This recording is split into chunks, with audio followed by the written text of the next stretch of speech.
Alhamdulillah. Alhamdulillahilladzi farrada syiyama min arkanil Islam 'alal mu'minina al-kiram. Asyhadu an la ilaha illallah wahdahu la syarika lah. Tunji qailiha min al-dunya ila daris salam. Wa asyhadu anna Muhammadan abduhu wa rasuluh. Wassalam, assalatu wassalam. Allahumma wassalli wa sallim wa barik ala sayyidina Muhammadin wa ala alihi wa ashabihi ajma'in. Amma ba'd, faya ibadallah, usikum wa iyaya bitaqwallahi ta'ala wa ta'atihi la'allakum tuflihun. Hadirin kaum muslimin jamaah Jumat rahimakumullah. Khatib berwasiat khususnya kepada diri pribadi dan umumnya kepada hadirin, marilah kita meningkatkan takwa kita kepada Allah Subhanahu wa taala dalam arti melaksanakan perintah-perintahnya dan menjauhi larangannya, dengan harapan kita mendapatkan kebahagiaan, keselamatan di dunia dan di akhirat. Hadirin rahimakumullah, ibadah puasa termasuk salah satu rukun Islam. Ibadah puasa diwajibkan bagi tiap muslim yang telah memenuhi syarat syar'i. Hakikat berpuasa ini tidak hanya sekedar menahan makan dan minum, tetapi lebih dari itu menahan diri dari segala perbuatan yang merusak ibadah puasa. Oleh karena itu sangat tepat bila suasana Ramadan ini kita jadikan sebagai suatu ikhtiar untuk menahan diri dari segala perbuatan tercela dan terhina, baik di hadapan Allah Subhanahu wa taala maupun di tengah-tengah kehidupan masyarakat. Ibadah puasa diwajibkan kepada umat manusia sejak Nabi Adam alaihissalam. Hanya batas sifat dan cara berpuasanya yang berbeda, tetapi esensinya sama, yaitu sebagai usaha untuk berbakti kepada Allah Subhanahu wa taala. Dijelaskan dalam firman Allah, A'udzu billahi minasy syaithanir rajim. Bismillahirrahmanirrahim. Ya ayyuhalladzina amanu kutiba 'alaikumus syiyam kama kutiba 'alal ladzina min qablikum la'allakum tattaqun.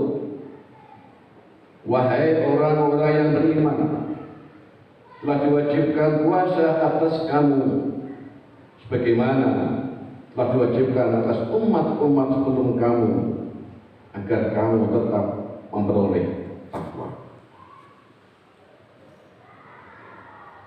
Dengan tegas firman Allah Subhanahu wa taala di atas menunjukkan wajibnya berpuasa di bulan Ramadan. Bahkan berpuasa Ramadan diakui kebagusan dan kemanfaatannya. Dengan diwajibkan ibadah puasa bagi kaum muslimin bertujuan untuk meningkatkan sekaligus sebagai wujud nyata ibadah pada Allah Subhanahu wa Ta'ala. Sehingga ibadah puasa yang demikian itu insya Allah akan mampu meningkat sadarkan umat Islam agar bersikap sabar, berbudaya hidup sehat, berkeberanian luhur, berjiwa lapang dada, bersikap kasih sayang di antara sesama umat. Bulan Ramadan dapat diupayakan sebagai gerakan muhasabah li nafsi dan kesadaran bertaubat di kalangan umat Islam.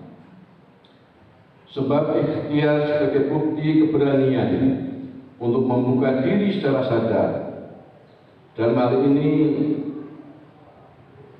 sebenarnya Al-Quran sudah mengajarkan adanya sikap segera bertaubat bagi tiap umat Islam yang melakukan perbuatan dosa. A'udzu billahi minasyaitonir rajim. Bismillahirrahmanirrahim. Wasari'u ila maghfiratin min rabbikum wa jannatin 'arduha as-samawati wal ardh u'iddat lil muttaqin. Dan segeralah kamu mohon ampunan dari Tuhanmu dan kepada surga yang luasnya seluas langit dan bumi yang disediakan untuk orang-orang yang bertakwa. Betapa agungnya ajaran Al-Quran manakala di bulan Ramadan dapatlah direnungkan segala aktivitas amaliyah dan aktivitas ubudiyah, baik yang berkaitan dengan jiwa pengabdian, prestasi kerja, rasa peduli, disiplin sosial, dan disiplin nasional. Dengan demikian, bulan Ramadan dapatlah digunakan untuk mawas diri dan sekaligus bertobat kepada Allah Subhanahu wa Ta'ala. Harapkan posisi kita setelah menunaikan ibadah puasa di bulan Ramadan benar-benar diampuni oleh Allah Subhanahu wa Ta'ala atas dosa-dosa selama ini, dan selanjutnya kita akan kembali dalam keadaan fitrah. Hadirin rahimakumullah, bulan Ramadan disebut juga sebagai bulan sedekah karena keistimewaan bulan Ramadan adalah segala bentuk sedekah akan dijamin dan diterima Allah Subhanahu wa Ta'ala, termasuk juga nilai keutamaan sedekah di bulan Ramadan. Sebagaimana dijelaskan hadis Nabi Muhammad sallallahu alaihi wasallam, afdhalus shadaqah fi Ramadan. Seutama-utama sedekah adalah sedekah di bulan Ramadan. Hadis tersebut mempertegas keutamaan sedekah di bulan Ramadan. Maka sudah seharusnya ditingkatkan kesadaran bersedekah di antara kita, sehingga hadis di atas diharapkan mampu menyadarkan gerakan zakat, infak, dan sedekah. Hadirin rahimakumullah, di bulan Ramadan ini juga diturunkan Al-Quran. Ada termasuk peristiwa agung. Peristiwa turunnya Al-Quran pada bulan Ramadan seyogyanya kita wujudkan perilaku Qurani di tengah-tengah kehidupan umat Islam, sebagaimana disebutkan firman Allah Subhanahu wa Ta'ala, A'udzu billahi minasyaitonir rajim. Bismillahirrahmanirrahim. Syahrul Ramadan alladzi unzila fihi al-Qur'an hudan lin-nasi wa bayyinatin minal huda wal furqan. Pada bulan Ramadan di dalamnya diturunkan Al-Quran untuk menjadi petunjuk dan pemisah antara yang hak dan yang batil. Kita ketahui bersama kedudukan Al-Quran adalah sebagai pedoman hidup dan petunjuk bagi umat manusia. Oleh karena itu, tanggung jawab umat Islam memangkat Al-Quran benar-benar dapat diterapkan dalam kehidupan bermasyarakat secara konkret. Namun realita di masyarakat, Al-Quran hanyalah merupakan keperluan final bila umat ini dihadapkan dengan berbagai permasalahan kehidupan dan penghidupan. Mudah-mudahan kita mendapatkan ridha dari Allah Subhanahu wa taala. Amin ya rabbal alamin. Ja'alana Allah wa iyyakum minal faizin al-aminin wa adkhalana wa iyyakum fi zumrati ibadihi shalihin. A'udzu billahi minasy syaithanir rajim. Bismillahirrahmanirrahim. Wal 'ashri innal insana lafi khusrin illa الذين آمنوا وعملوا الصالحات وتواصوا بالحق وتواصوا بالصبر وقل رب اغفر وارحم وأنت خير الراحمين.